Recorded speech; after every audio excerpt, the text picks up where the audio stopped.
Senhor Jesus, nós sabemos que o Teu Espírito está e vive dentro de cada um de nós que somos salvos. Mas nós queremos agora que Ele haja na Tua igreja aqui e haja individualmente em cada um de nós, para que a gente ouça a Tua palavra e compreenda pela abertura do nosso entendimento que o Teu Espírito pode fazer. Faça isso, Senhor. Que tudo que a gente falar seja de acordo com a Tua vontade, com a Tua santa palavra. Em nome de Jesus. Amém. Bom, vocês sabem que a gente está estudando o livro de Atos aos domingos de manhã. A gente sempre repete, você é nosso convidado, vem, vale a pena. Já são quase 30 semanas, 30 domingos que a gente está estudando. A gente está no capítulo 17, a gente vai até o 28. Cada capítulo é um montão de história, mas um montão de aprendizado. E isso porque o Atos dos Apóstolos é um relato que conta a história da continuidade do plano da salvação. Jesus morreu na cruz, ressuscitou, mostrou que Ele era o Cristo, o Messias, que Ele é o único a nos dar a salvação e deu à sua igreja a responsabilidade de anunciar isso. E o livro de Atos conta como que essa igreja começou a ser formada, foi formada. E pela ação espetacular do Espírito Santo. Há quem diga que em vez de chamar Atos dos Apóstolos, devia chamar Atos do Espírito Santo. Pois bem, a nossa conversa de hoje, nós vamos focar em uma passagem do capítulo 12. Praticamente é o último acontecimento do livro onde o foco é o apóstolo Pedro. Depois disso, Pedro volta a aparecer muito rapidamente no capítulo 15, e aí Lucas não fala mais de Pedro. Nós vamos focar nos versos 1 a 17 do capítulo 2. Além da gente ver a maravilhosa ação de Deus libertando Pedro da prisão onde ele foi colocado e provavelmente da possível ou planejada execução de Pedro, eu vou tentar tirar com vocês 3 aplicações importantes que saltam do relato na nossa discussão, assim, é as coisas que a gente sempre, quando está estudando, fala assim, lê o texto e daí fala assim, o que chama atenção? A gente começa a conversa assim, o que chama atenção? E aí cada um fala o seu, e esses 3 pontos apareceu e aparecem com muita facilidade e até inquietação. E eu espero que os 3 pontos, talvez não todos os 3, porque eles têm distinção de situações diferentes, possam endereçar o que você está vivendo agora. Mas se não interessar o que você está vivendo agora, guarda assim mesmo, porque eu tenho certeza que você vai precisar deles. Você vai viver situação que você vai falar, está aqui. 3 pontos que nós vamos falar. O primeiro, e talvez eles estejam relacionados a um das conversas que nós tivemos aqui, onde eu falei que ia dividir com vocês 5 pontos de aprendizado de Atos, e ele tem a ver com muito, os que nós vamos ver hoje, tem muito a ver com o primeiro ponto de aprendizado que eu dividi, é que nosso Deus nos surpreende. Nosso Deus não dá para modelar, não dá para pôr numa fórmula, não dá para achar que se ele agiu assim, ele vai sempre agir assim. Então, o primeiro ponto que nós vamos ver no texto é esse, nosso Deus não se modela e muitas vezes a gente não entende a sua ação. O segundo ponto que nós vamos ver é que os que confiam no Senhor, como nós pedimos no início do culto, descansam, mesmo em circunstância altamente adversa. E o terceiro ponto que nós vamos ver é que cuidado com as orações, pois Deus responde e a resposta pode ser de forma que você não está esperando, esteja preparado para a surpresa. Então, nós vamos fazer isso, basicamente nós vamos ler do verso 1 ao 17, mas a gente vai lendo em partes, porque Atos é muito assim, né? É uma história, é um relato. É o relato que Lucas fez, talvez assim, de forma grosseira, na primeira metade, por pesquisa, por conversar, por ouvir de quem viveu aquelas coisas, e na segunda metade ele já está no meio das coisas.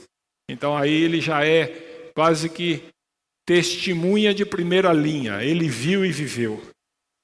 Então vamos lá, Atos 1 a 5, vai ser a primeira, Atos 12, versos 1 a 5, a primeira leitura que nós vamos fazer. Então diz assim: nessa ocasião, o rei Herodes prendeu alguns que pertenciam à igreja, com a intenção de maltratá-los, e mandou matar à espada Tiago, irmão de João. Vendo que isso agradava aos judeus, prosseguiu prendendo também Pedro, durante a festa dos pães sem fermentos. Festa dos pães sem fermentos é a Páscoa, é a festa que prepara a Páscoa, ou na qual a Páscoa está inserida. Tendo-o prendido, lançou-o no cárcere, entregando-o para ser guardado por 4 escoltas de 4 soldados cada uma. Herodes pretendia submetê-lo a julgamento público depois da Páscoa. Pedro então ficou detido na prisão, mas a igreja orava intensamente a Deus por ele. Primeiro ponto aqui é que o texto começa a dizer que isso aqui aconteceu na época do rei Herodes. E a gente aprendeu no nosso estudo que tem 4 Herodes que aparecem nessa época. Na época de Jesus, até os primeiros anos da igreja.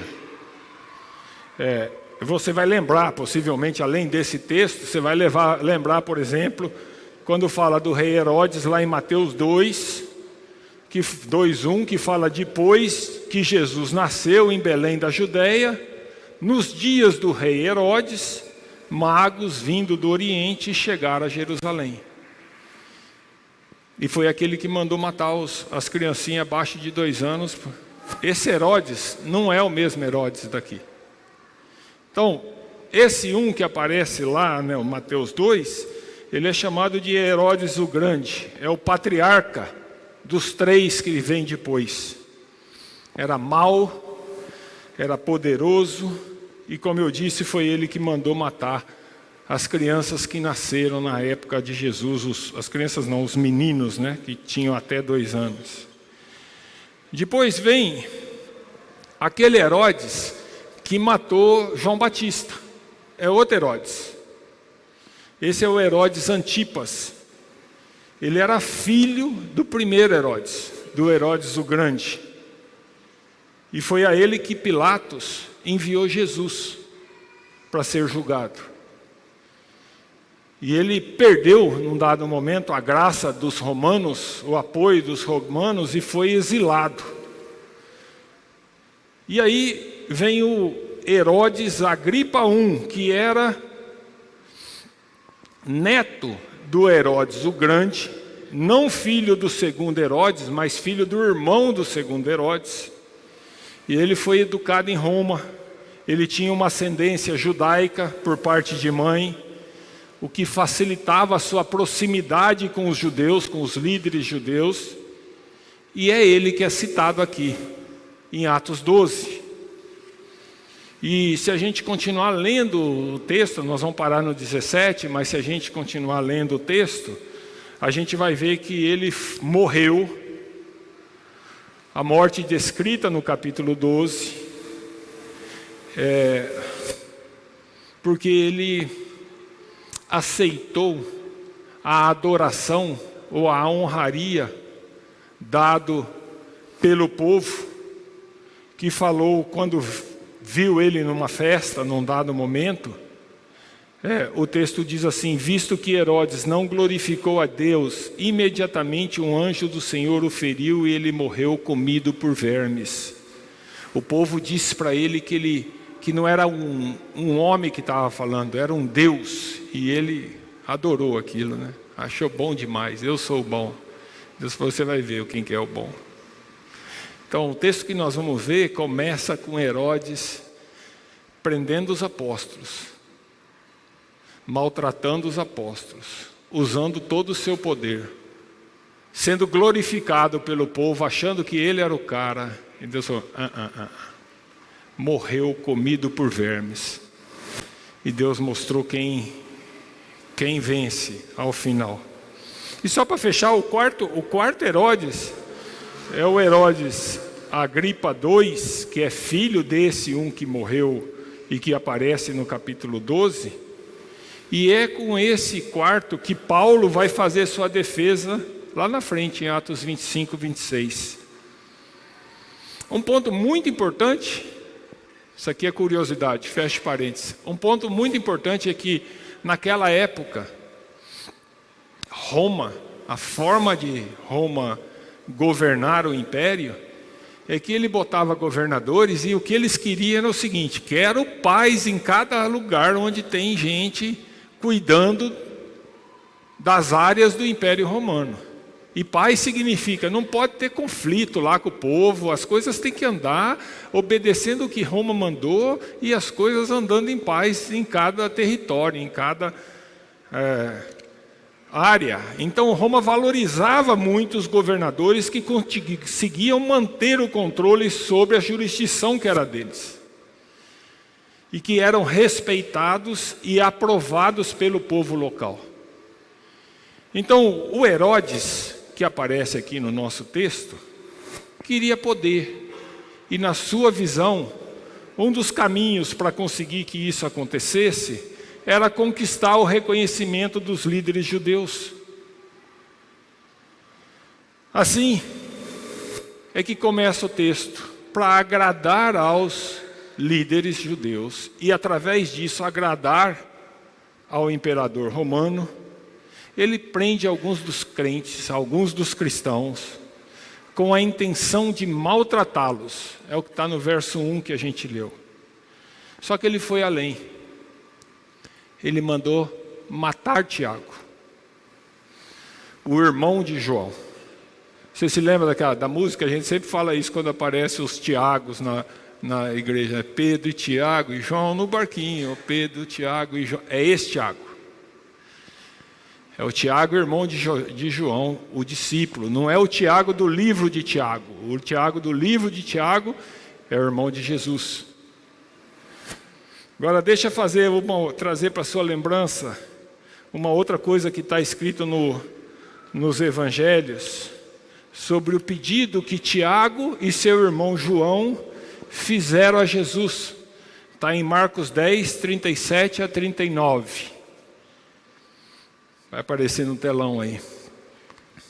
Eles responderam, Tiago e João, eles responderam: permite que na tua glória, falando com Jesus, permite que na tua glória nos assentemos à tua direita e o outro à tua esquerda. Pedido simples, né? Aí Jesus olhou para eles e falou assim, disse-lhe Jesus: vocês não sabem o que estão pedindo. Podem vocês beber o cálice que eu estou bebendo? Ou ser batizado com o batismo com o que eu estou sendo batizado? E aí eles disseram o quê? Podemos, respondeu eles.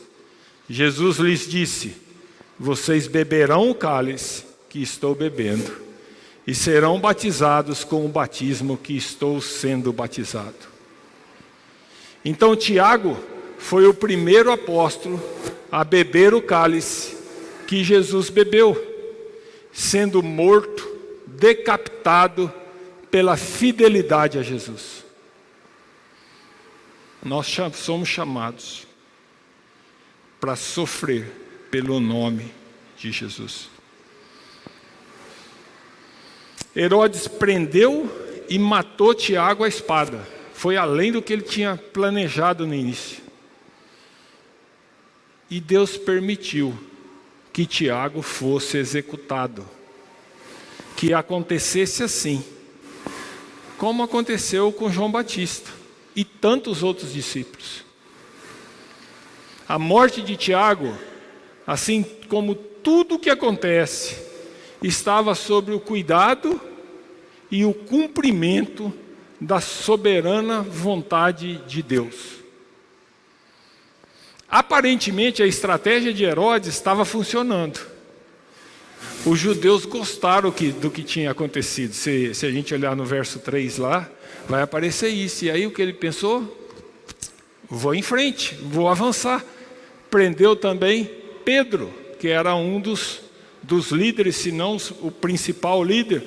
E prendeu durante a festa preparativa da Páscoa. E o verso 3 fala com a intenção de matá-lo. Deu certo com Tiago, vai dar certo com Pedro. E aí Herodes falou o seguinte, ele colocou o melhor que ele tinha, da força dele. Catou os soldados, eram 4 turmas de 4 soldados para cuidar dele. Provavelmente Herodes já sabia que de vez em quando com esses caras que seguiam Jesus aconteciam uns negócios assim que os caras saíam da prisão. Falou, agora não, agora eu vou pôr os melhores que eu tenho para cuidar disso, confiando no seu poder, na força dos seus soldados. Ele coloca a melhor guarda para manter Pedro preso e matá-lo depois da Páscoa. A gente sempre fala que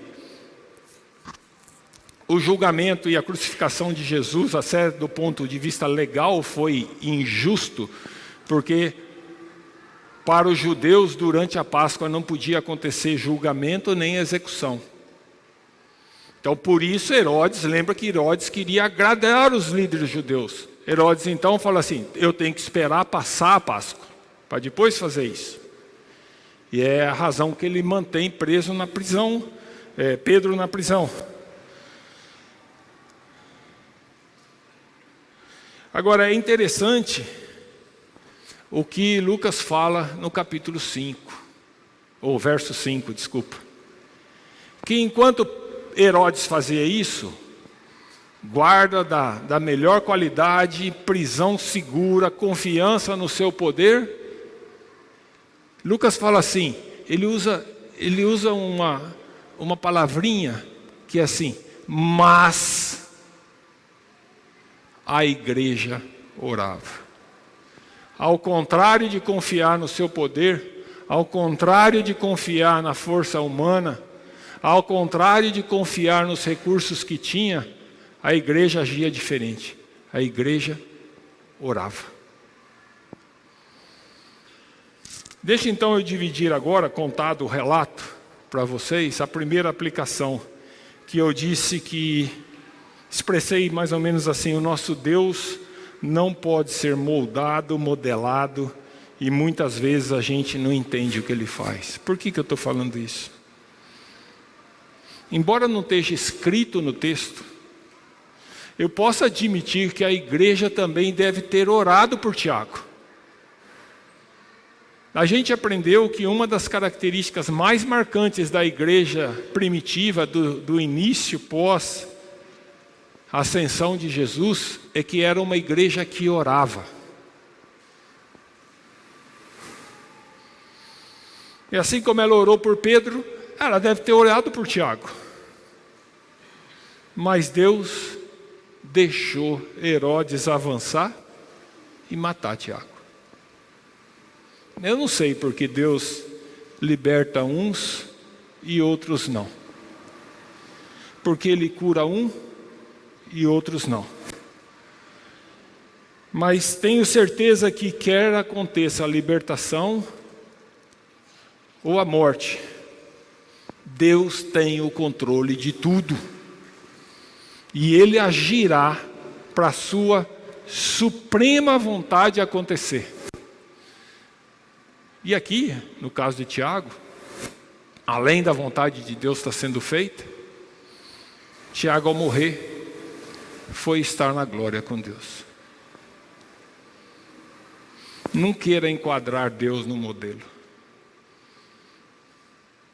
Não pense que sempre que oramos, Ele vai responder de acordo com o que queremos. Ou igual respondeu da outra vez. Ou igual respondeu para o outro. Não vai. Não é assim. Não é garantido. Não é seguro que Ele vai repetir o que foi feito. Ele vai sempre agir de acordo com a sua vontade soberana e para o bem da sua igreja e para o bem individual de cada um de nós, de acordo com a sua vontade. A gente aprende na Bíblia que a gente deve orar sim, mais do que orar, a gente deve pedir e insistir. Mostrar qual é a nossa vontade diante de Deus, o nosso desejo diante de Deus. Jesus fez isso. Se for possível, afasta de mim esse cálice. Mas esteja certo de que Deus vai responder de acordo com a sua soberana vontade. Esteja certo também que essa resposta será o melhor que nos pode acontecer. O mesmo Deus permitiu que Tiago fosse morto e resolveu milagrosamente libertar Pedro. Não foi falta de fé, nem de Tiago, nem da igreja. Nós vimos, em uma das lições que a gente estudou, uma ilustração trazida pelo Hernandes Dias Lopes, no livrinho que serve de referência para nós, contando uma história de uma criança de 7 anos que tinha uma deficiência grande e cresceu no meio de uma igreja onde o conceito era que se você tiver fé, Deus cura.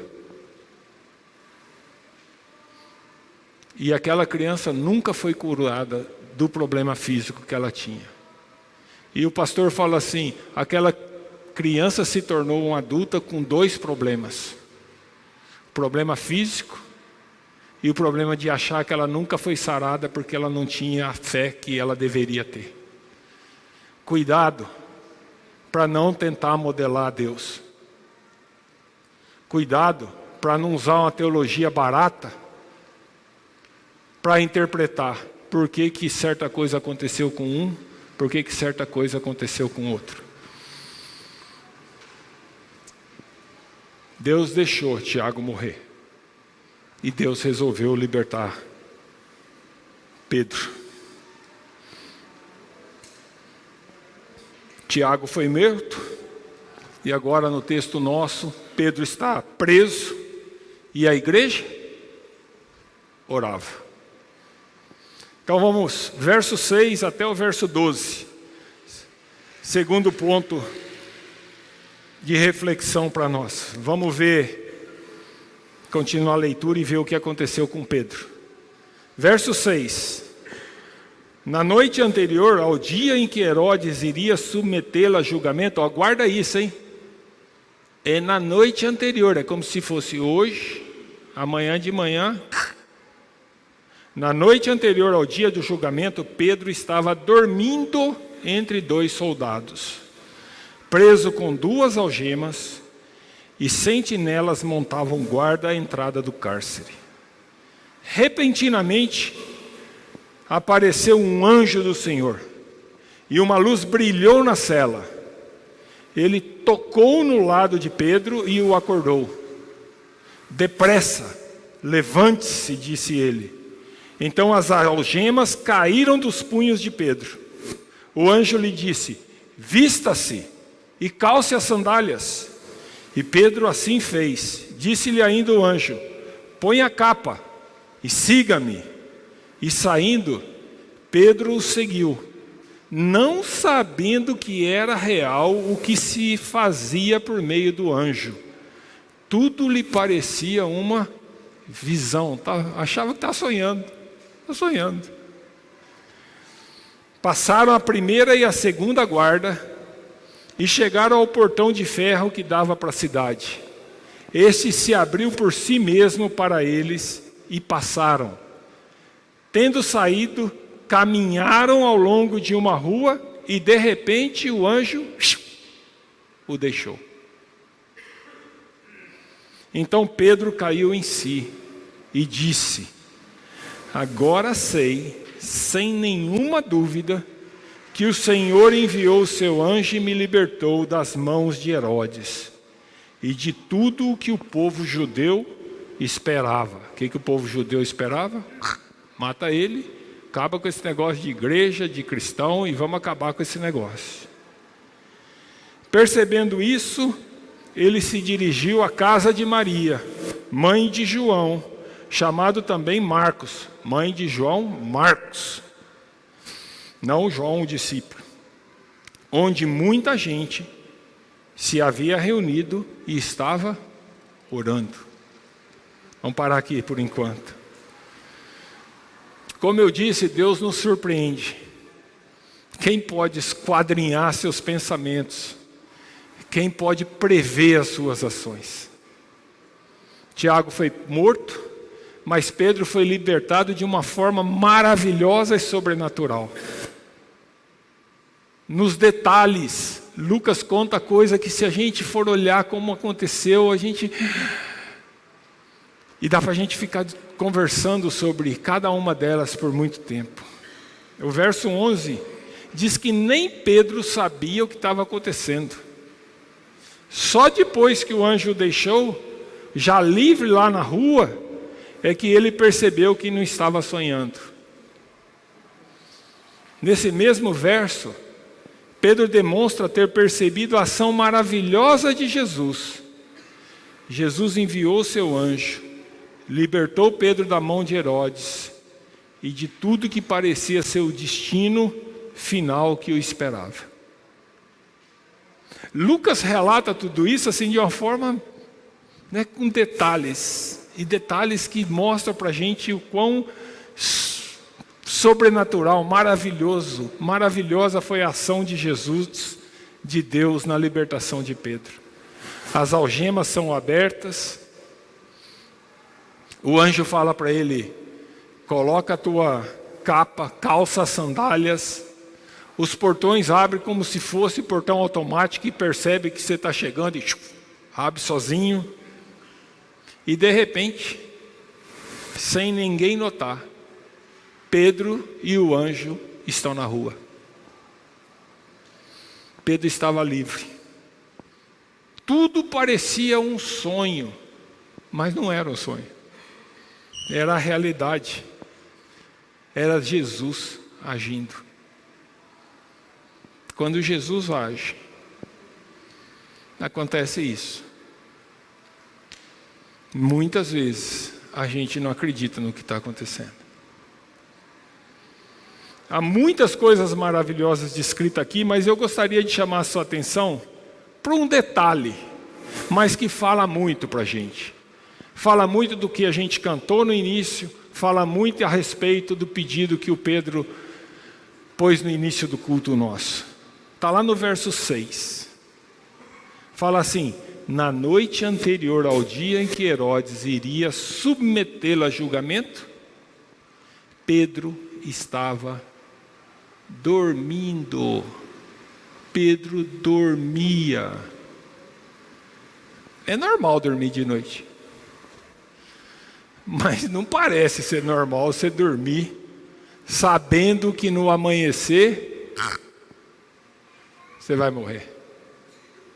Como é que isso pode acontecer?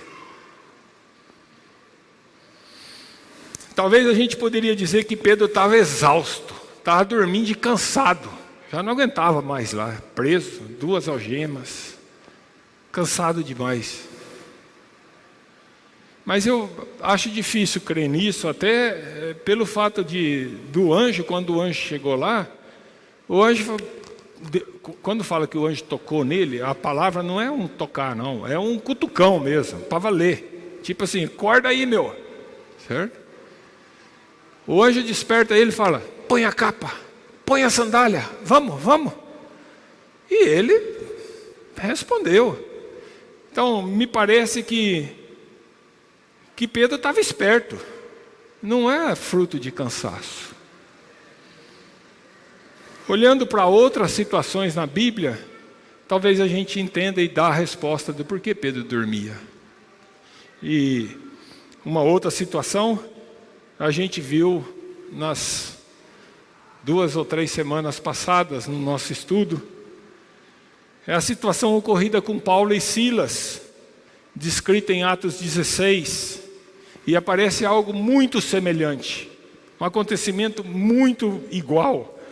Paulo e Silas haviam sido presos em Filipos por causa da acusação de perverter os costumes dos filisteus.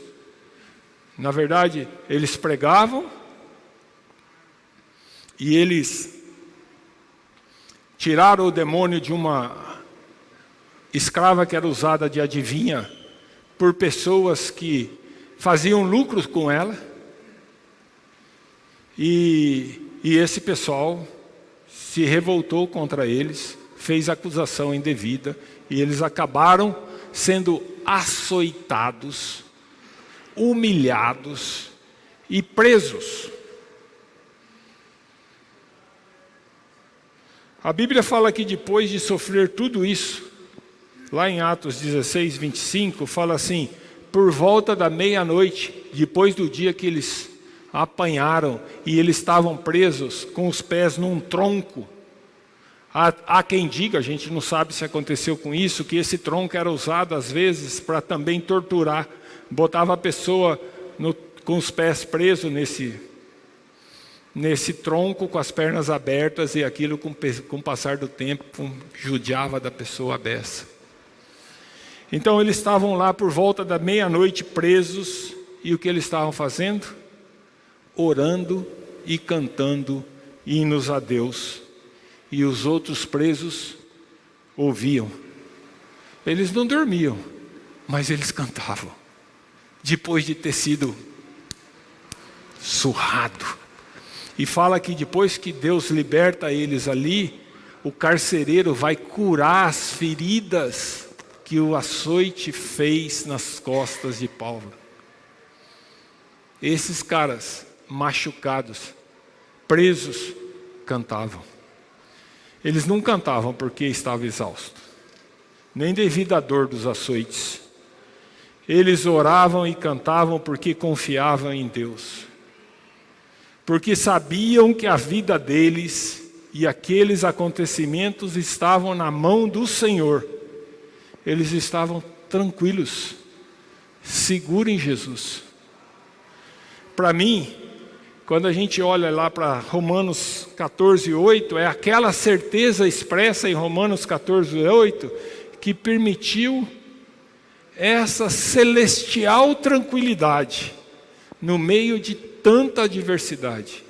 O texto de Romanos 14:8 diz assim: se vivemos, vivemos para o Senhor, e se morremos, morremos para o Senhor. Assim, quer vivamos, quer morramos, pertencemos ao Senhor. O que é que a gente cantou? Se ao meu lado está, seguro em tuas mãos, eu nada temerei. Em frente eu irei. Quem é o teu abrigo? Quem é teu guia? Quem é teu dono? Quem é tua paixão? Paulo e Silas oravam e cantavam na prisão após serem severamente açoitados. Pedro dormia tranquilo na prisão na noite anterior à sua execução, pois sabiam que o Senhor Jesus era o dono da vida deles e tinha controle de todas as coisas.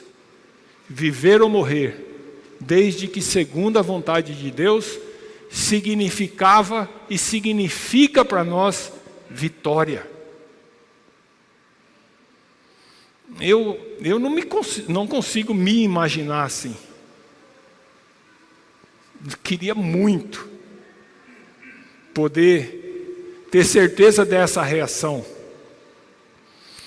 Mas deixa eu dizer uma coisa para você. Você e eu podemos ter essa segurança e essa confiança se de fato deixarmos Jesus cuidar verdadeiramente das nossas vidas. Se Jesus for o dono, como a gente contou. se Ele for a nossa paixão, como a gente cantou. Podemos ter paz perfeita, independente da circunstância, se de fato entregarmos toda a nossa vida a Jesus e fizermos dele nosso maior tesouro. Há outro caso legal nisso, assim, para a gente cravar na cabeça, né? Estevão. A gente olha para o caso quando ele foi apedrejado, lá em Atos 7. Fala, como pode? E apedrejamento não é pedrinha de gude, não. É paralelepípedo. E o cara sendo apedrejado, o que ele fazia? Orava. Assim, parece que ele não sentia a dor. E é quase que certo que ele não sentia a dor. Não sei se fisicamente. Mas é porque ele tinha certeza. Porque ele falava com Deus. E a oração dele era assim: perdão a eles, porque eles não sabem o que estão fazendo, e me recebe na tua glória. Vinculado com Deus, a gente consegue dormir na noite anterior a ser executado. A gente consegue louvar depois de ser açoitado. A gente consegue orar durante o apedrejamento. Tem 2 corinhos que, quando eu estava preparando isso, me veio à cabeça, né? 2 antigos, eu gosto de alguns corinhos antigos, a história, aquele que fala, solta o cabo da nau. Toma o remo nas mãos e navega com fé em Jesus. Essa é a fórmula para ter o que a gente pediu no início do culto. Quero cura, liberdade, satisfação em Jesus. Então, para de tentar tocar a tua vida, você entrega a Jesus, deixa Ele tocar. E tem outro que diz assim, esse é muito joia. Essa paz que eu sinto em minha alma, não é porque tudo vai bem. Essa paz que eu sinto em minha alma, é porque eu amo o meu Senhor. Não olho as circunstâncias, não. Só olho o seu amor. Não me guio por vista pelas coisas que estão acontecendo. Alegre estou. Esse é o que eu costumo falar, o clique da transformação que a gente deve ter e pedir a Deus. Que Ele nos faça tê-lo como nosso maior tesouro, o tesouro maior das nossas vidas. Ter o Senhor como fonte maior da nossa satisfação é o que nos dá a verdadeira paz. Quando fizermos isso, Jesus nos fará cantar, mesmo sentindo dor. Jesus nos dará paz, nos fará dormir, mesmo sabendo que pela manhã poderá haver a morte física. Deixa agora eu ir para a terceira parte da história que nós estamos lendo aqui e dividir com vocês a terceira aplicação. Vamos olhar agora voltar um pouquinho no verso 12 e vamos do 12 até o 17 e a gente vai terminar no 17. Lucas continua narrando o que aconteceu então com Pedro logo que ele saiu da prisão. E não era só uma visão, né? De fato ele estava sendo libertado. Então o 12 é o que a gente leu que fala: percebendo isso, ele se dirigiu à casa de Maria, mãe de João, chamado Marcos, onde muita gente se havia reunido e estava orando. Pedro foi para a casa de Maria, mãe de João Marcos, havia muita gente ali reunido, e lembra disso, eles estavam orando. E o capítulo, estou confundindo sempre verso com capítulo. O verso 5 dizia que a igreja estava reunida, orando por Pedro. Então eles estavam orando por Pedro. Aí o que aconteceu? Verso 13. Pedro bateu a porta do alpendre, e uma serva chamada Rode veio atender. ao reconhecer a voz de Pedro, tomada de alegria, ela correu de volta, sem abrir a porta, e exclamou lá dentro: Pedro está à porta. A alegria foi tão grande, que ela, ao ouvir a voz, já identificou, nem abriu o portão, deixou o Pedro para fora lá, e voltou para dentro correndo. Pedro está aí. Presta atenção agora. A turma estava lá dentro da casa, fazendo o quê? Orando. Orando por quem? Por Pedro. O que vocês imaginam que eles estavam pedindo por Pedro? Podia estar pedindo para que ele suportasse, como às vezes a gente acha que alguém está muito perto da morte, e a gente fala que Deus deu o privilégio de morrer sem sofrimento, porque a gente fala assim: Deus não vai curar não, já tá na hora de morrer, né? Que não sinta dor. Talvez estivesse pedindo para Pedro, depois ver Tiago morrer degolado, assim, Pedro também vai. Só vamos pedir aqui para ele não negar Jesus na hora de ser degolado. Mas talvez o mais provável é que eles estavam orando para Pedro ser libertado. Eles tinham visto, já tinha acontecido várias ocasiões com Pedro mesmo, de Pedro ter sido libertado. Então, verso 15. Depois que Rode voltou, contando que o Pedro está lá fora, eles, porém, disseram a ela: você está fora de si. Insistindo ela em afirmar que era Pedro, disseram: deve ser o anjo dele. Os judeus naquela época, é de onde vem a coisa nossa de anjo da guarda, né? E cada um tem seu anjo da guarda. O judeu naquela época acreditava que cada pessoa tinha um anjo, e que esse anjo podia muitas vezes aparecer com voz, com coisas da pessoa. Isso não é bíblico não, tá? Isso é o que eles achavam que era. Então eles acharam assim: é o anjo dele com voz de Pedro. Mas Pedro continuou batendo lá fora. Abre. Quando abriram a porta e viram Pedro, ficaram perplexos. Mas ele, fazendo-lhe sinal para que se calasse, descreveu como o Senhor o havia tirado da prisão. E disse: contem isso a Tiago. Não é o Tiago, discípulo que já morreu. Aqui é o Tiago, irmão de Jesus, que era um dos líderes da igreja naquele momento. Contem isso a Tiago e aos irmãos. Então saiu e foi para outro lugar. E como eu disse, Pedro só volta a aparecer no livro de Atos, no capítulo 15, rapidamente, numa reunião que tem dentro da igreja. Deixa eu me perguntar uma coisa. O que é orar com fé? Será que esse pessoal lá tinha fé? Será que eles confiavam na providência de Jesus? Eu não me atrevo a julgá-los, não. Primeiro porque eu sou igual. E o problema não é que eles eram pessoas de pouca fé. É o inverso. É o nosso Deus que é capaz de fazer coisas que a gente, nem nós acreditamos que vai acontecer.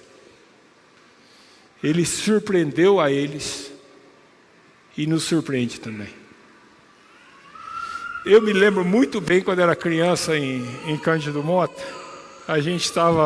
A região passava por um período de falta de chuva e castigava todo mundo. E aí foi marcado uma vigia de oração para pedir chuva. Eu não me lembro se alguém chamou atenção para isso, mas eu sei que isso me marcou a cabeça.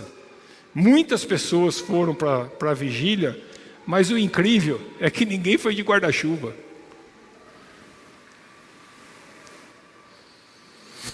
Às vezes a gente ora a Deus e sei lá se é que a gente não acredita que Ele vai fazer, ou não sei. Mas quando Deus faz, a gente fica igual esse pessoal que estava reunido na casa de Maria. Aqui no texto parece igualzinho. Eles estavam orando, clamando por Pedro. E quando a oração é respondida, eles não acreditam. Chama a pobre da Rode de louca. Não pode ser Pedro. Deixa eu dizer uma coisa. Você sabe isso, eu também sei, mas a gente precisa lembrar, a gente tem que carregar isso aqui. O nosso Deus é muito grande. O nosso Deus é um Deus de poder. Jesus é quem controla tudo. Jesus tem domínio sobre tudo. Ele faz coisas que a gente não imagina. Ele nos surpreende. Veja o que está escrito lá em Efésios 3, 20 e 21.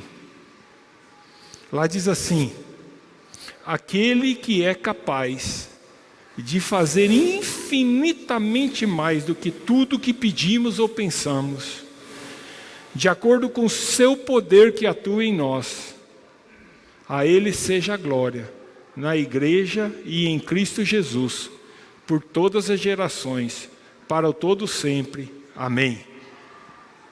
Nosso Senhor Jesus é capaz de fazer infinitamente mais do que tudo que a gente pede. Ele é capaz de fazer aquelas coisas que a gente nem pensa, ou nem sabe como pedir. E Ele faz. Mas tem uma coisa certa.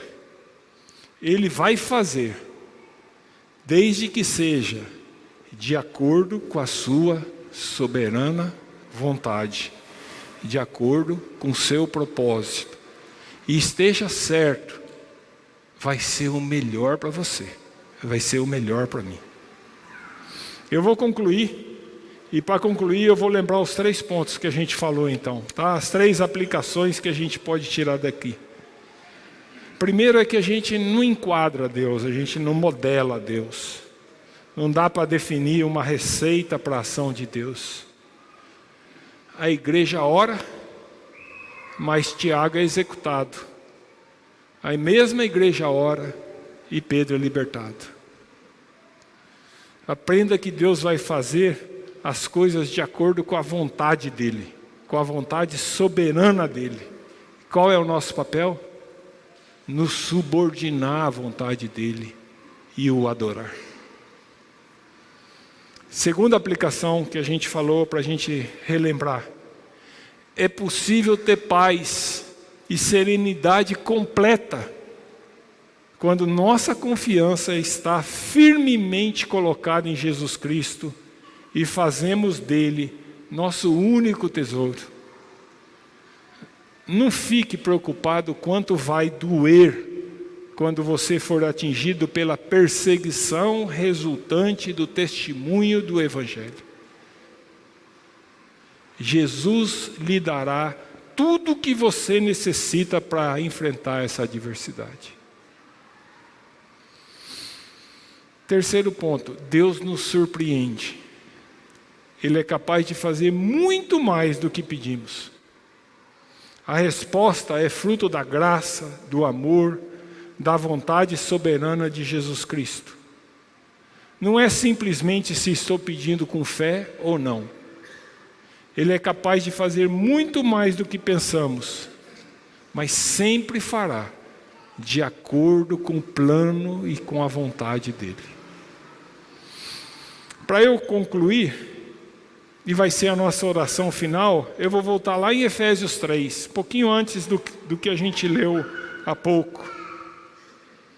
Pois nessa oração de Paulo está o segredo para o clique que nos transforma e nos faz ver Jesus como o nosso maior tesouro e compreender seu amor, independente das circunstâncias. Antes de ler, eu vou reforçar que aí tem 4 pedidos. Eu acho que até tá até no texto aí, esses números em vermelho foi eu mesmo que pus, não são os versos não. É o pedido 1, pedido 2, pedido 3 e pedido 4. Depois nós vamos ler o texto e essa vai ser a nossa oração, mas eu queria que ao ler você tenha claro os 4 pedidos que estão aí. Primeiro pedido que Paulo faz e que é o pedido que eu apresento agora a Deus por nós, é que Deus nos fortaleça por meio do seu Espírito Santo. Fortalecimento de Deus por meio do Espírito Santo na nossa vida. O segundo ponto, o segundo pedido, é que Cristo habite em nossos corações.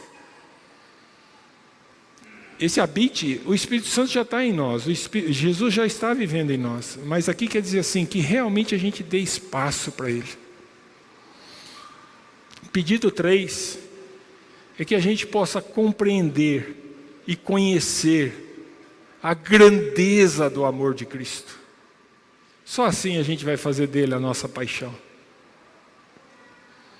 E o quarto, para que acontecendo o fortalecimento, para que a gente, tendo Cristo habitando em nós, e para que a gente conhecendo o seu amor, que a gente seja cheio de toda a plenitude de Deus. Isso aqui significa satisfação plena em Deus, paz em Deus. É o que a gente pediu no início do culto. Eu vou ler então, enquanto eu leio, você possa ouvir esse texto e apresentá-lo como a sua oração a Deus, e aí a gente termina.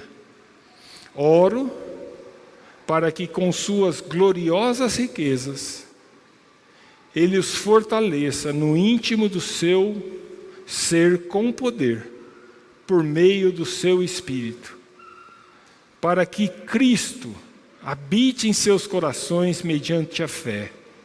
E oro para que vocês, arraigados e alicerçados em amor, possam, juntamente com todos os santos, compreender a largura, o comprimento, a altura e a profundidade, e conhecer o amor de Cristo, que excede todo o conhecimento, para que vocês sejam cheios de toda a plenitude de Deus. Amém? Amém. Que Deus nos abençoe.